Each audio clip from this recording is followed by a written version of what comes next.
انسان کو اپنی زندگی حقیقت کے آئینے میں گزارنے کی کوشش کرنی چاہیے۔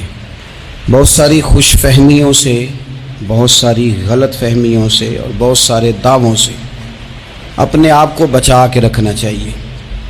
اللہ تعالیٰ کی رحمت پر امید رکھنا، نبی پاک صلی اللہ تعالیٰ علیہ وسلم کی شفاعت کی امید رکھنا، نیک اور صالحین کی نسبت کی امید رکھنا، یہ برا نہیں، یہ بڑا ہی بہترین ہے، یہ بڑا ہی خوبصورت عمل ہے، اس کی بہت ساری برکات ہیں۔ لیکن کسی غلط فہمی کا شکار ہو جانا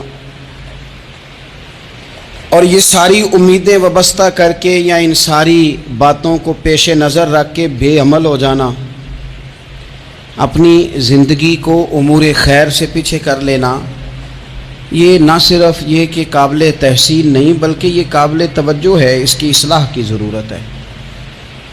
قرآن مجید سورہ بقرہ سے جو آیہ کریمہ میں نے تلاوت کی ہے، اس میں اللہ تبارک و تعالیٰ نے اسی بات کا ذکر اہل یہود کے لیے فرمایا ہے۔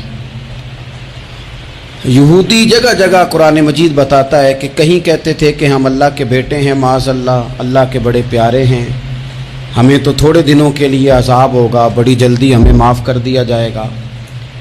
وہ بڑی لمبی چوڑی خوش فہمیوں کا اظہار کرتے اور بڑے بڑے دعوے کرتے۔ پھر چلتے چلتے انہوں نے ایک اور دعویٰ کر دیا، کہنے لگے کہ آخرت کا گھر تو صرف ہمارے لیے ہے، جنت میں صرف یہودی جائیں گے اور کوئی نہیں جائے گا۔ اللہ تبارک و تعالیٰ نے ان کے اس دعوے کا ذکر فرمایا ہے۔ یہ دیکھیں دعویٰ کتنا بڑا ہے کہ آخرت کا گھر تو صرف ہمارے لیے، فقط ہمارے لیے۔ مسلمان یہ دعویٰ نہیں کرتے۔ نبی پاک صلی اللہ تعالیٰ علیہ وسلم نے جب اس بات کا اظہار کیا ہے تو اس طرح کیا ہے، فرمایا جنتیوں کی 120 صفیں ہوں گی اور 80 میری امت کی ہوں گی۔ لیکن یہ بھی فرمایا کہ باقی لوگ بھی تو ہوں گے نا، ان کی 40 صفیں ہیں لیکن جنت میں دوسرے پچھلے لوگ بھی موجود ہوں گے۔ یہ دعویٰ نہیں کیا کہ صرف مسلمان جائیں گے، ان سے پہلے جو نبی اور ان کی ایماندار اور نیک امتیں گزری ہیں ان میں سے کوئی جنت میں ہی نہیں جائے گا، یہ نہیں فرمایا۔ لیکن یہ اس طرح کے دعوے بعض لوگ کرتے ہیں اور سنائی دیتے ہیں۔ تو یہودی بھی یہ کہا کرتے تھے کہ جنت تو خالص ہمارے لیے ہے اور کوئی نہیں جائے گا اس میں۔ تو اللہ کریم نے فرمایا کل ان کانت لکم الدار الآخرۃ عند اللہ خالصۃ من دون الناس۔ اے محبوب علیہ السلام، آپ ان سے فرما دیں اہل یہود سے کہ اگر آخرت کا گھر اللہ کے نزدیک باقی سب لوگوں کو چھوڑ کے خالص تمہارے لیے ہی ہے، سب کو چھوڑ کے صرف تمہارے لیے ہے آخرت کا گھر، تو فتمنوا الموت، تو پھر جنت میں تو مر کے جانا ہے نا، لہذا موت کی تمنا تو کرو۔ پھر کہو نا یا اللہ ہمیں موت دے تاکہ وہ جو تو نے ہمارے لیے اتنی بڑی چیز بنائی ہے ہم اس سے استفادہ کر سکیں۔ پھر تم موت کی تمنا کرو ان کنتم صادقین، اگر تم سچے ہو۔ لیکن رب فرماتا ہے وَلَن يَتَمَنَّوْهُ أَبَدًا بِمَا قَدَّمَتْ أَيْدِيهِمْ، یہ کبھی بھی موت کی تمنا نہیں کریں گے، انہیں پتہ ہے جو انہوں نے کمائی کر کے آگے بھیجی ہے۔ یہ موت کے دعوے کریں گے کہ جنت میں صرف ہم ہی جائیں گے، لیکن کبھی بھی موت کی تمنا، یہ کبھی موت کی تمنا نہیں کریں گے، اس لیے کہ انہیں پتہ ہے کہ ہم نے آخرت کے لیے کیا۔ یہ جو بہت سارے لوگ کہتے ہیں نا میری نسبت اور میری بات اور بلے بلے سارا کچھ میں ہی ہوں، تو ان سے کہو پھر سارا پیسہ کوٹھی پہ ہی لگائے جاتے ہو، پھر تو جنت تمہارا انتظار کر رہی ہے، پھر یہاں اتنے خرچے کرنے کی تمہیں کیا مشکل پڑی ہوئی۔ قرآن مجید کہتا ہے یہ کبھی بھی موت کی تمنا نہیں کریں گے، ان کو پتہ ہے جو اعمال انہوں نے کر کے بھیجے ہیں۔ واللہ علیم بالظالمین، اللہ ظالموں کو جانتا ہے، اللہ کو خبر ہے۔ میرے نبی پاک صلی اللہ تعالی علیہ وسلم نے فرمایا اگر یہودی موت کی تمنا کرتے، جب ان سے کہا گیا تھا نا کہ اگر آخرت کا گھر خالص تمہارے لیے ہے تو موت کی تمنا کرو، اگر اس مقام پر وہ موت کی تمنا کرتے تو اسی وقت سارے مر جاتے، ختم ہو جاتا معاملہ۔ اگر تمنا کر لیتے تو تمنا ہی نہیں کریں گے۔ خوش فہمیوں میں مبتلا ہونا، بڑی بڑی باتیں کرنا، بڑے بڑے دعوے کرنا، بڑے بڑے تذکرے کرنا، بڑی بڑی اعلانیہ گفتگو کرنا، اور اپنے ہی خیال میں بڑا کچھ بن جانا، یہ سنجیدہ لوگوں کا طریقہ نہیں۔ میں نے کچھ آستانے اپنی آنکھوں سے دیکھے، وہ کہتے ہیں جناب ہمارے حضرت کی نسبت اور حضرت ساتھ بیٹھے مسکرا رہے ہیں۔ اتنی دیدہ دلیری تو نہیں نا ہونی چاہیے، آپ اپنے سامنے سارا کچھ اپنے آپ کو کہلوا رہے ہیں۔ شیخ ہلکا ہلکا مسکرا رہے ہیں، ان سے پوچھیں تو کہتے ہیں جی میں تو نہیں کہتا، تو آپ کہتے نہیں تو منع کیوں نہیں کرتے؟ آپ خوش فہمیوں میں، نعت خواں کھڑا ہوا ہے تو اس نے نسبت کی بات شروع کیا تو اللہ جانے وہ کدھر کا کدھر پہنچ گیا ہے۔ میں کہتا ہوں کون انکار کر رہا ہے نسبت کے فیض کا؟ کون منکر ہے؟ یہی تو باعث نجات ہے ہمارے لیے، امیدیں۔ لیکن یہ کہ خوش فہمی میں مبتلا ہو جانا اور اس طرح کے بڑے بڑے دعوے کرنا، اور پھر بہت ساری خوابیں آتی ہیں لوگوں کو، اور خوابوں کی بنیادوں پر بڑا کچھ بنتا ہے۔ تو میں کہتا ہوں جناب خواب میں تو میں کہہ دوں آپ سے خواب میں کہ میں رات کا صدر بن گیا ہوں تو آپ کو کوئی اعتراض ہے؟ میں خواب میں بنا ہوں، آپ کو اس میں کیا اختلاف؟ حقیقت کی زندگی میں آئیں۔ حقیقت کی زندگی میں جتنے لوگ نیک ہیں، پرہیزگار ہیں، دعویٰ ہے غلامی کا، دعویٰ ہے نسبت کا، فلانی شے کا، تو پھر بھئی آپ نے اتنا مال کاہے کو جمع کر لیا ہے؟ پھر یہ کاریں، یہ بنگلے، یہ کوٹھیاں، یہ جائیدادیں، یہ جلسوں کی فیسیں، یہ نعتوں کی فیسیں، یہ کس لیے؟ پھر تو آخرت آپ کے لیے سجی ہوئی ہے، سنوری لی ہوئی ہے، پھر تو آپ اس طرف توجہ کریں۔ حقیقت پسندی کا مزاج جب تک قوموں میں نہیں آتا، قومیں اتنی دیر تک اپنی روحانی، اخلاقی اور کردار کی بلندی نہیں حاصل کر پاتی۔ تو موت کی تمنا، یہاں ایک بات اور سن لیں، شریعت اسلامیہ کے اندر مصیبتوں سے گھبرا کر موت کی تمنا کرنا منع ہے۔ کوئی شخص کسی مشکل میں ہے، بیماری میں ہے، تکلیف میں ہے، دکھ میں ہے، تو موت کی تمنا کرے کہ اس بیماری سے تو مر جاؤں تو اچھا ہے، تو یہ منع ہے اس کے لیے۔ ہمارے ہاں کچھ لوگ لا علمی کی بنیاد پر، چھوٹا سا جھگڑا گھر میں ہوا تو کہتے ہیں میں تو اللہ سے دعا کرتا ہوں میں اب ماری جاؤں۔ بھائی آپ اتنی سی بات نہیں سہ سکے، اور آپ نے اتنی سی بات پر اتنی بڑی بات کر دی کہ میں اب چلا ہی جاؤں، اور یہ جھگڑوں کے اندر عام لوگ کہہ دیتے ہیں، یہ منع ہے۔ نبی پاک صلی اللہ تعالیٰ علیہ وسلم نے اس سے منع فرمایا، بلکہ مسلم شریف میں فرمایا کہ اگر تم نے کبھی دعا کرنی بھی ہو کسی وقت تو ان لفظوں سے کر سکتے ہو کہ یا اللہ جب تک میرا زندہ رہنا میرے حق میں بہتر ہے، مجھے دنیا میں رکھ، اور جب میرا یہاں سے چلے جانا تیری حکمت کا تقاضا ہے اور میرے حق میں بہتر ہے تو پھر مجھے ایمان کے ساتھ لے جا، پھر تو مجھے لے جا۔ تمنا موت کی کرنا اور مصیبتوں سے گھبرا کر کرنا، اور بھائی مشکلات میں جینا تو حسن ہے۔ اصل میں نا جس کی جان تھی نا اس کے نام نہیں نہ لگائی ہم نے کبھی بچوں کے نام لگا دی، کبھی کاروبار کے نام لگا دی، کبھی دوستوں کے نام لگا دی، پھر وہ بے وفا ہوا تو مرنے کو جی چاہا، وہ بے وفا ہوا تو مرنے کو جی چاہا، اس نے تنگ کیا تو مرنے کو جی چاہا۔ النبی اولی بالمؤمنین من انفسہم، اللہ فرماتے ہیں تم نہیں جان کے مالک، میرا نبی تمہاری جانوں کا مالک ہے۔ جان پاوے نہ جان میرے محبوبہ، میں تے لگیاں توڑ نبھیساں، رات تیرے وچ رول کے مرساں، تے قدم نہ پچھا ہٹیساں، شہر تیرے دے ٹکڑے منگساں، تے تیرے کتیاں دے قدم چمیساں، آزم اے جان امانت تیری، تو جدوں منگ سیں میں پیش کرے ساں۔ یہ تو کسی اور کی ہے، ہماری ہے نہیں۔ تو بہت سارے لوگ گھبرا کر ہو بڑی تکلیف آ گئی، بھئی آپ جلدی نہ کریں، بالکل جلدی نہ کریں، آپ حوصلہ پیدا کریں، اور جیا تو جاتا ہی مشکل میں ہے۔ اقبال نے کہا تھا کارے جہاں دراز ہے اب میرا انتظار کر، یہ زندگی لمبی ہے، یہ مشکلات سے ہو کر کے گزرتی ہے، اس میں مد و جزر رہتا ہے۔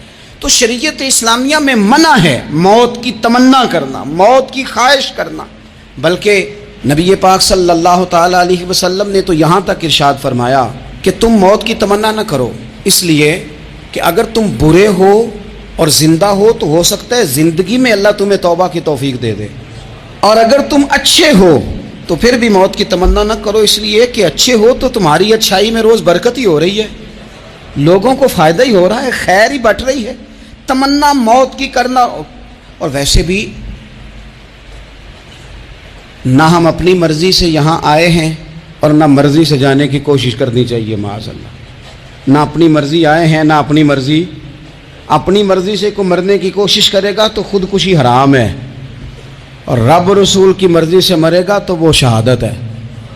وہ اس طرح کی شہادت ہے کہ جس میں کہا مردہ کہنا ہی نہیں یہ تو زندہ ہے، اس لیے کہ میرے نام پہ مر گیا ہے. تو موت کی تمنا کرنا یا اس طرح کا رویہ منع ہے. البتہ یہ جو یہود کا کام تھا، ان کا جو لہجہ تھا، اللہ فرماتے ہیں یہ تو ہزار سال عمر مانگتی ہیں تو جانا ہی نہیں چاہتے. کچھ لوگ لمبی عمر کے حریص ہوتے ہیں، اس کی وجہ یہ ہوتی ہے کہ آخرت کے لیے کام نہیں کیا، آخرت پر اس طرح کا یقین نہیں، اس طرح کا مزاج نہیں، دنیا داری کا مزاج بن گیا، بہت سارا مال جمع کر لیا، بڑے بنگلے بنائے، اتنی مشکل دنیا داری کٹھی کی، اب چھوڑ کے مر جائیں. لوگوں کا مرنے کو دل ہی نہیں کرتا، کوئی ارادہ ہی نہیں ہے، بالکل نہیں دنیا چھوڑنا چاہتے، محنت سے کٹھی کی ہے، اتنے لاؤ لشکر بنائے ہیں، اب کیسے چھوڑ جائیں. کچھ لوگ ایسے ہیں جنہوں نے گٹھڑی باندھ کے رکھی ہوئی ہے، ان کو زیادہ ویٹ نہیں کرنا پڑتا، اس لیے کہ انہوں نے کوئی سامان بوکی نہیں کرایا، تو جو ہے ہینڈ کیری ہے، اس لیے لوگ انتظار کرتے رہیں گے اور جناب بلال ابشی جنت میں پہنچ بھی جائیں گے. ابھی میزان عمل لگا ہوگا لیکن حضرت ابو ذر غفاری جنت میں ٹہلتے ہوئے نظر آ رہے ہوں گے. لوگوں نے جمع نہیں نہ کیا، جتنا مال زیادہ اتنی چیکنگ بھی اس کی زیادہ، جتنے بیگ زیادہ، ایئرپورٹ پہ اتنا انتظار بھی زیادہ. ہینڈ کیری والے کو کوئی مسئلہ اسی کسے دے کچھ بھی نہ لگ دے تے نہ کوئی ساڈا دردی، بھئی مال کاہے کا تو حساب کاہے کا. مولا علی شیر خدا کرم اللہ تعالی وجہہ الکریم سے کسی نے کہا ہم گنجائشیں تلاش کرتے ہیں نا، اور شریعت کی گنجائش اختیار کرنے میں حرج بھی کوئی نہیں ہوتا. شریعت گنجائش دیتی ہے، مال جائز ہو آپ کو تو آپ اس کو استعمال کریں، بڑا مکان بنائیں، بڑی جائیداد خریدیں، بڑی گاڑی میں سفر کریں، مہنگا موبائل خریدیں، اچھے کپڑے پہنیں، کوئی منع نہیں کرتا. لیکن جو حضور کا مزاج ہے، جو سرکار نے اپنے لیے پسند کیا، وہ یہ ہے کہ سویرے روٹی کھانی ہے، شام کو فاقہ کرنا ہے. تو حضرت مولا علی شیر خدا کرم اللہ تعالی وجہ الکریم سے کسی نے کہا کہ چلو جائز پیسے اکٹھے کر لیں، جائز تو جمع کرنا منع نہیں.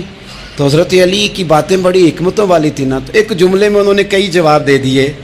کہنے لگے میاں مال حرام ہو تو عذاب ہوتا ہے، حلال ہو تو حساب ہوتا ہے، لہٰذا ہم دونوں کام ہی نہیں کرتے، نہ ادھر جاتے ہیں نہ ادھر جاتے ہیں. جمع کرنے کی حاجت کیا ہے؟ دنیا اتنی سجا لینا، اتنی سوار لینا.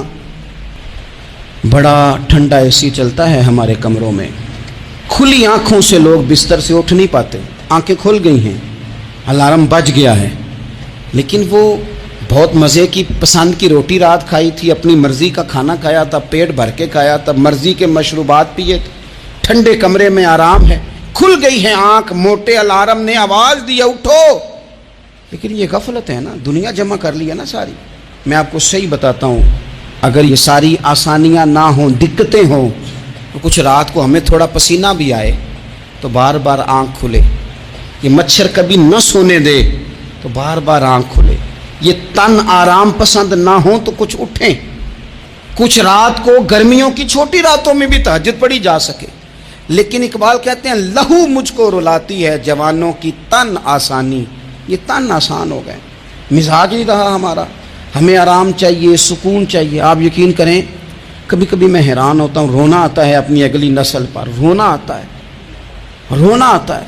یعنی بچے مدرسے میں پڑھنے والے، چونکہ وہ اے سی والے گھر سے اٹھ کے آتے ہیں، مدرسے میں پڑھنے والے بچے کہتے ہیں جناب وہ کچھ گرمی زیادہ ہے تو میری کچھ طبیعت برداشت نہیں کرتی، تو میری اماں نے کہا تھا 4 چھٹیاں لے لو، یہ موسم ٹھیک ہو جائے گا تو پھر سے تعلیم ہو جائے گی. تو غور سے چہرے دیکھتے ہیں تو ہم کہتے ہیں یار اگر کل کو ہمیں جہاد پہ جانا پڑا تو ہم لوگ جائیں گے، ہم میدانوں میں نکلیں گے. ہم وہ لوگ ہیں جو سختیاں برداشت کریں گے، یہ والے لوگ ہیں جو میدان میں جائیں گے جو ایک منٹ کے لیے اتنی دنیا جمع کر لی، مرنے کو جی نہیں چاہ رہا. حضرت شاہ فرید الدین عطار رحمۃ اللہ علیہ کہتے ہیں میں بڑا مہنگا کاروبار کرتا تھا، عطر بیچتا تھا. مہنگا کاروبار ہے نا، عرب شریف کے اندر آپ جائیں تو جہاں سونے والی دکان ہوتی ہے اس کے ساتھ خوشبو والی دکان ہوتی ہے. مکہ مکرمہ میں دیکھ لیں، مسجد نبوی میں دیکھ لیں، مہنگا کاروبار ہے یہ. اور اب میرا بزنس تھا، کاروبار تھا. تو آپ فرماتے ہیں کہ ایک دن ایک بزرگ آ گئے، انہوں نے ایک شیشی دیکھی، خوشبو سونگی، دوسری، تیسری، چوتھی. اچھے سیل مین آگے بڑھ کے خود کہتے ہیں آپ کو کیا چاہیے. میں نے بھی کہا بابا جی کیا چاہیے مجھے بتائیں، کیا دیکھ رہے ہیں؟ تو بابا جی بڑے دھیمے، ٹھنڈے اور حوصلے والے لہجے میں کہنے لگے پتر دیکھ رہا ہوں تیری جان بڑی مشکل سے نکلے گی. تو میں نے کہا وہ کیوں؟ کہنے لگے اتنی مہنگا مہنگا تو نے مال جمع کیا ہے، کبھی مرنے لگے گا تو یہ یاد آئے گا، کبھی وہ یاد آئے گا، کبھی سادہ کر لیں، اس کو سادہ کر لیں، کبھی اس سوسائٹی والا پلاٹ یاد آئے گا، کبھی ادھر والا یاد آئے گا، کبھی لاہور والا یاد آئے گا، کہاں مرنے کو جی چاہتا ہے۔ اور پھر ایک اور دھوکہ ہے، میں بچوں کے لیے کر رہا ہوں، بچوں کے نام تو ایک دھیلا بھی نہیں، وہ تو سارا آپ کے اپنے نام ہے، ایسے ہی بہانہ بنایا ہوئے بچوں، کس بچے کے نام؟ بچے نے تو 50 دفعہ کہا ہے کہ وہ ایک دکان بیچ دو، میں نے کام کرنا ہے، تو ابا کہتا مراں گا تو تاں بکے گی۔ کہاں بچوں کے لیے؟ کون کہتا ہے بچوں کے لیے؟ یہ تو خواہشات ہیں جن پر ہمارا اپنا قبضہ ہے، ہر کنجی تو ہماری جیب میں، کون کہہ رہا ہے؟ وہ تو کبھی جا کے ملے گا ان کو جب موقع آئے گا۔ تو کہا یہ اتنا مال جمع کیا ہے، تم پتر تیری جان تو مشکل سے نکلے گی۔ تو کہتے ہیں میں دنیا دار تھا، دنیا دار کو نصیحت کریں تو وہ غصہ کرتا ہے، طنز کرتا ہے۔ کہتے ہیں مجھے غصہ آیا تو میں نے جھٹ سے کہا، لوگ کہتے نہیں تم اپنی قبریں جانا ہے تو میں اپنی، کہتے میں نے جھٹ سے کہا، میں نے کہا بابا میری جان تو مشکل سے نکلے گی تو تیری کیسے نکلے گی؟ تو کہتے ہیں بابا جی کہنے لگے پتر ادھر آنا ذرا۔ تو میں کاؤنٹر کے اوپر سے ہو کے بابا جی کے پاس آیا، وہ میری دکان کے فرش پہ لیٹے، کعبے کو منہ کیا، کلمہ پڑھا اور ان کی روح پرواز کر گئی۔ عرش فرشتے بانگاں ملیاں، مکے پہ گیا شور، بلے شاہ اسی نہیں مرنا، اے تے مر گیا ہی کوئی ہور، نالے وارث شاہ ہو کدوں مر دے جنہ کیتیاں نیک کمائیاں نے۔ کہا یہ دیکھ لو مر گئے، بس اتنی کام تھا، تیاری ہے۔ امام غزالی کا آخری وقت تھا نا، تو انہوں نے وضو کیا، غسل کیا، خوشبو لگائی، اپنے ہاتھوں سے چادر بچھائی، پھر تکیہ رکھا، پھر لیٹے، پھر حضور پہ درود پڑھا، اور پھر کہنے لگے رب اگر تیری مرضی ہے تو غزالی بھی تیرا تیار ہے۔ بس یہ جملے زبان پہ تھے اور روح پرواز کر گئی۔ موت کو سمجھے ہیں غافل اختتام زندگی، یہ ہے شام میں زندگی، پھر صبح دوام زندگی۔ عزیز بھائیو، ہم نے نا بڑی آسائشیں جمع کر لی، بڑا کچھ اپنی عقل کے زور پر ہم نے اکٹھا کر لیا، نہیں ہمارا پروگرام۔ کسی سے پوچھ لیں صحت کیسی ہے، تو عمر اگر اس کی بڑی اوپر بھی چلی جا رہی ہو، اب تو خیر سالگرہ میں آنے کا رواج ہر جگہ آ گیا ہے، ہم سے بھی لوگ پوچھتے ہیں کہ آپ بتائیں آپ کس تاریخ کو پیدا ہوئے تھے، تو میں کہتا ہوں کوئی کارنامہ سر انجام دے لینے دو، پھر بتا دیں گے۔ ابھی تو کچھ کر نہیں سکے، کچھ بتائیں گے تو کوئی دن بھی منا لیں گے، ابھی تو لگتا ہے کہ بڑا وقت ضائع ہو گیا ہم سے۔ تو عزیز بھائی، کوئی نہیں کہتا کہ اب ٹائم آ گیا ہے، شوگر ہو گئی ہے، بلڈ پریشر ہو گیا ہے، طبیعت خراب رہتی ہے، فلانا مسئلہ ہو گیا ہے۔ تو تمنا موت اور موت کا ڈر اور نہ مرنے کا ارادہ اور دنیا سے دل کو لگا کے رکھنا اور ہر وقت جینے کی خواہش پیدا کرنا اور ہر وقت حالمی مزید کی دوڑ میں رہنا، وہ لوگ اس لیے تیار رہتے تھے، دعائیں مانگتے تھے شہادت کی، کہ انہوں نے نا دنیا بنائی نہیں تھی۔ حضرت عمر نے تو دوسرا کرتا نہیں پہنا ساری زندگی، وہ جو مکان آ رہا تھا وہی چل رہا تھا، وہ تو تھوڑے پہ قرضہ تھا ان پہ، لیکن ہر نماز کے بعد صحیح بخاری میں موجود ہے وہ دعا مانگتے تھے، اللہم ارزقنی شہادتا فی سبیلک، یا اللہ ایسا نہ ہو میں تبھی موت چلا جاؤں، مجھے اپنے رستے میں شہادت کی موت دینا۔ ہر نماز کے بعد دعا مانگی جا رہی، لیکن شہادت والی موت کی نہیں، شہادت والی موت، اللہم ارزقنی شہادتا فی سبیلک۔ اور مالک مدینہ چھوڑنے کو دل نہیں کرتا، یا اللہ شہادت کی موت دینا، اور دینا بھی اپنے نبی کے شہر کے اندر، یہی رہوں، یہی میرا مدفن بنے۔ اللہ نے انہیں موقع دیا۔ آپ دیکھیں نا، ان لوگوں کا دل کرتا تھا۔ حضرت خالد بن ولید رضی اللہ تعالیٰ عنہ ساری زندگی میدان میں گزاری، پورے جسم میں 1 انچ جگہ باقی نہیں تھی جہاں زخم نہ ہو، ساری زندگی میدان میں رہے، لیکن آخری وقت روتے تھے، فرماتے تھے اس کی بے نیازی دیکھو، میں شہادت کے لیے میدان میں رہا لیکن شہادت میرا مقدر ہی نہیں تھی۔ اور پھر آخری وقت بھی فرمایا میرا گھوڑا، میرے کپڑے، میری زرہ، میری تلوار یہ کسی مجاہد کو دے دینا، چلو میں اب جہاد میں نہیں ہوں تو میرا سامان تو جہاد میں رہے، کسی مجاہد کو دینا۔ ان لوگوں نے جتنی محنت کی نا مرنے کے بعد کے لیے کی، مرنے کے بعد کے لیے، زندگی کا جو دوسرا پل ہے اس کے لیے کوشش کی، وہاں انہوں نے صدقات جمع کرائے، خیرات جمع کرائے، عبادات جمع کرائیں، حسن اخلاق جمع کرایا، اچھا سلوک جمع کرایا، انہوں نے آخرت کے بینک میں ڈھیروں مال جمع کرایا، وہاں ان کے مکان بک ہوئے، جنت میں ان کے نام کی بڑی بڑی جگہیں اللہ تبارک و تعالیٰ کے فضل سے طے کی گئیں۔ تو پھر انہیں وہاں جانے میں کوئی دشواری بھی نہیں تھی، انہیں کوئی مشکل نہیں تھی، وہ تیار تھے. لیکن چونکہ ساری محنت ہی دنیا کے لیے ہے، وہ جو خاص ایک آخرت پر مسلمان کا ایمان اور یقین اور تیقن تھا، اس طرف ہمارا مزاج نہیں. آپ دیکھیے حضرت ملک الموت اسرائیل علیہ السلام نا حضرت ابراہیم علیہ السلام کی روح قبض کرنے کے لیے حاضر ہوئے. تو کہا جناب چلیے آپ کی روح لینے آیا ہوں. تو حضرت ابراہیم علیہ السلام فرمانے لگے اسرائیل، یہ قاضی ثناء اللہ صاحب پانی پتی رحمۃ اللہ علیہ نے اس کو تفسیر مظہری میں لکھا ہے. حضرت ابراہیم خلیل اللہ علیہ السلام فرمانے لگے اسرائیل، کیا کوئی خلیل بھی اپنے خلیل کی روح قبض کرتا ہے؟ واتخذ اللہ ابراہیم خلیلا، اللہ نے تو مجھے دوست بنایا، دوست ہو کے دوست کی روح قبض کرنے جا رہا ہے. حضرت اسرائیل نے ارادہ چھوڑا اور حضرت ابراہیم کا وہ جملہ لے کے رب کی بارگاہ میں حاضر ہوئے. عرض کی مالک جناب ابراہیم علیہ السلام نے فرمایا ہے کہ اللہ کی بارگاہ میں عرض کرو کہ مالک کیا کوئی خلیل بھی اپنے خلیل کی روح قبض کرتا ہے؟ تو رب کریم نے فرمایا اب میرا بھی پیغام جا کے جناب ابراہیم کو دے دو، ان سے جا کے کہو رب فرماتا ہے کیا کوئی خلیل بھی اپنے خلیل کی ملاقات کو ناپسند کرتا ہے؟ آپ کو تو ملنے کو بلا رہے ہیں، موت تو ایک پل ہے، یہاں سے گزریں گے تو جا کے محبوب سے ملیں گے. تو کیا کوئی خلیل بھی ناپسند کرتا ہے کہ وہ اپنے خلیل سے ملاقات نہ کرے؟ حضرت سیدنا اسرائیل علیہ السلام پیغام لے کے آئے اور کہا ہے اللہ کے خلیل رب فرماتا ہے کیا خلیل بھی خلیل کی ملاقات کو؟ تو حضرت ابراہیم تو کھول کے روئے، کہنے لگے اب دیر نہ کر، اب ذرا جلدی کر، اب ذرا جلدی لے جا. اور میرے نبی پاک صلی اللہ علیہ وسلم نے فرمایا، سیاستہ میں حدیث ہے، فرمایا تم میں سے جو رب سے ملنے کو پسند کرتا ہے نا، جو اللہ سے ملنے کا شوق رکھتا ہے نا، اللہ بھی اس کی ملاقات کو پسند فرماتا ہے. تم میں سے جو رب سے ملنے کا شوق رکھتا ہے، اقبال کیا کہتے ہیں؟ کہتے ہیں تیرے عشق کی انتہا چاہتا ہوں، تو میری سادگی دیکھ میں کیا چاہتا ہوں، میرا ذرا سا تو دل ہے مگر شوق اتنا، میں وہی لن ترانی سنا چاہتا ہوں. مالک میرا دل کرتا ہے میں تجھ سے کہوں رب آرینی، میں تجھے دیکھنا چاہتا ہوں، اور تو مجھے کہے لن ترانی، تو نہیں دیکھ سکتا. میرا ذرا سا تو دل ہے مگر شوق اتنا، میں بھی وہی لن ترانی سنا چاہتا ہوں. پھر خود ہی کہنے لگے او بھری بزم میں راز کی بات کہہ دی، میں بڑا بے ادب ہوں سزا چاہتا ہوں. یہ تو سب کو بتانے والی بات ہی نہیں تھی جو میں نے بتا دی، بھری بزم میں راز کی بات کہہ، بڑا بے ادب ہوں سزا چاہتا ہوں. نبی کریم علیہ السلام نے فرمایا تم میں سے جو رب کی ملاقات کا شوق رکھتا ہے نا، اللہ بھی اس کی ملاقات کو پسند فرماتا ہے. اور فرمایا تم میں سے جس کا رب سے ملنے کا شوق نہیں نا، اللہ بھی اس کی ملاقات کو پسند نہیں فرماتا. یہ سیاستہ میں حدیث ہے. ایک دفعہ غور کر نہ لیں، فلاں سے ملنے کو بھی جی چاہتا ہے، فلاں علاقہ دیکھنے کو بھی جی چاہتا ہے، فلاں کی ملاقات کو بھی جی چاہتا ہے.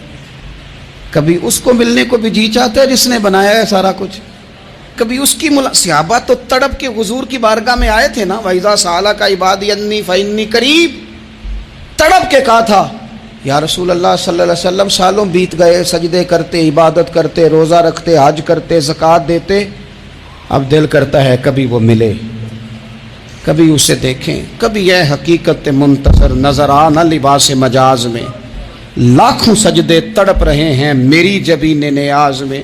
دل کرتا ہے ملنے کو. تو جب صحابہ نے آ کے حضور کی بارگاہ میں یہ عرض کی نا یا رسول اللہ رب سے ملنے کو جی چاہتا ہے، تو اللہ نے فرمایا وَإِذَا سَأَلَكَ عِبَادِي عَنِّي فَإِنِّي قَرِيبٌ، اے محبوب جب میرے بندے آپ کے پاس آ کے میرے بارے میں سوال کریں تو ان سے فرما دو میں تو ان کے قریب ہی ہوں. جب بھی دعا مانگیں گے میں ان کی دعاؤں کو قبول فرماؤں گا، میں قریب ہوں ان کے. اپنے دل کے اندر شوق ہو، اللہ رسول کی طرف بڑھنے کا شوق ہو. مسلمان موت سے نہیں ڈرتا، لیکن صحیح بخاری اور صحیح مسلم میں حدیث ہے، نبی پاک علیہ الصلوۃ والسلام نے فرمایا آج ایک مسلمان 1000 کافر کو آگے لگا لیتا ہے اور کافر بھاگ جاتا ہے، ایک وقت آئے گا ایک کافر ہوگا اور 1000 مسلمان کو بھگا ڈالے گا. یا رسول اللہ کیوں؟ ہمارے پاس اسلحہ نہیں ہوگا، ہمیں لڑنے کا سلیقہ نہیں آئے گا. تو نبی پاک علیہ السلام نے فرمایا یہ مسئلہ نہیں، تمہیں وہن ہو جائے گا، وہن. یا رسول اللہ یہ وہن کیا ہوتا ہے؟ تو حضور نے فرمایا تمہیں نا زندگی سے پیار ہو جائے گا، تمہیں مرنا برا لگے گا، کراہت آئے گی مرنے سے، تم مرنا نہیں چاہو گے۔ تو جب کسی کو زندگی سے پیار ہو جائے تو پھر وہ بھاگتا ہے، پھر وہ ہر بندے کی ہر بات مانتا ہے، چونکہ وہ جینا چاہتا ہے۔ اور کچھ لوگ ایسے ہوتے ہیں، وہ جب بدر میں مسلمان پہنچے نا تو جاسوس بھیجا ابو جہل نے، کہا جاؤ پتہ کر کے آؤ لوگ کتنے ہیں اور ان میں جوان کتنے ہیں، بوڑھے کتنے ہیں اور اسلحہ کتنا ہے۔ جاسوسی اس دور میں بڑی آسان تھی، کوئی مخصوص وردی تو فوجیوں کی ہوتی نہیں تھی۔ تو وہ شخص آ گیا، مسلمانوں کو دیکھ کر واپس گیا، تو جا کے اس نے بدر کے دن ابو جہل سے کہا کہ وہ 313 ہیں اور ان میں بچے بھی ہیں، بوڑھے بھی ہیں اور اسلحہ بھی زیادہ نہیں، اور گھوڑے اور اونٹ اور سواریاں بھی تھوڑی ہیں۔ تو ابو جہل بڑا ہنسا اور معاذ اللہ کہنے لگا کیا ان نے ہم سے لڑنا ہے، تھوڑے سے تو لوگ آئے، اس طرح کرو صبح نا انہیں پشتوں پہ باندھ کے نا گھوڑوں کی تو مکے لے چلتے ہیں، وہاں جا کے دیکھیں گے ان کے ساتھ کیا کرنا ہے۔ تو وہ جاسوس کہنے لگا پوری بات تو سن لے۔ اس نے کہا پوری بات کیا ہے؟ کہنے لگا آئے 313 ہیں پر گھر واپس جانے کا کسی کا بھی ارادہ نہیں، وہ کشتیاں جلا کے آئے ہیں، میں رات وہاں گزار کے آیا ہوں، میں نے بوڑھوں کو بھی شہادت مانگتے دیکھا ہے، میں نے بچوں کو بھی شہادت مانگتے دیکھا ہے، میں نے ایک ایک کے سینے میں مر مٹنے کا جذبہ دیکھا ہے، وہ جینے کی امنگ لے کے نہیں آئے، ہتھیلی پہ رکھ کے آئے ہیں جان، اور ایک ایک شخص شہید ہو کے جانا چاہتا ہے، اور وہ ایک دوسرے کے پیچھے چھپیں گے نہیں۔ یہ جو موت ہے نا، موت یہ تو ایک پل ہے، اس سے گزریں گے، اللہ رسول کے حضور جائیں گے، جنت کی نعمتیں، خدا کی تیار کی ہوئی رحمتیں مسلمان کا آگے بڑھ کے استقبال کریں گے۔ حضرت عمار بن یاسر رضی اللہ تعالیٰ عنہ کو زخم لگ رہا ہے میدان جہاد میں، اور تیز زخم لگ رہا ہے، سخت تکلیف میں۔ تو ایک شخص نے آ کے پوچھا کیا حال ہے؟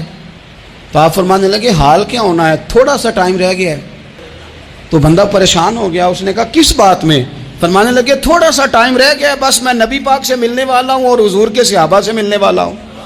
حضرت عمار بن یاسر رضی اللہ تعالیٰ عنہ کہنے لگے تھوڑا سا ٹائم رہ گیا، تھوڑا سا مرنا مرنا ہر کوئی آکھے تے میں بھی آکھاں مرنا، تے جس مرنے تھی خوشبو نہ آوے او مرنا کی مرنا، تے جس مرنے وچ سونا راضی اس مرنے تو کی ڈرنا۔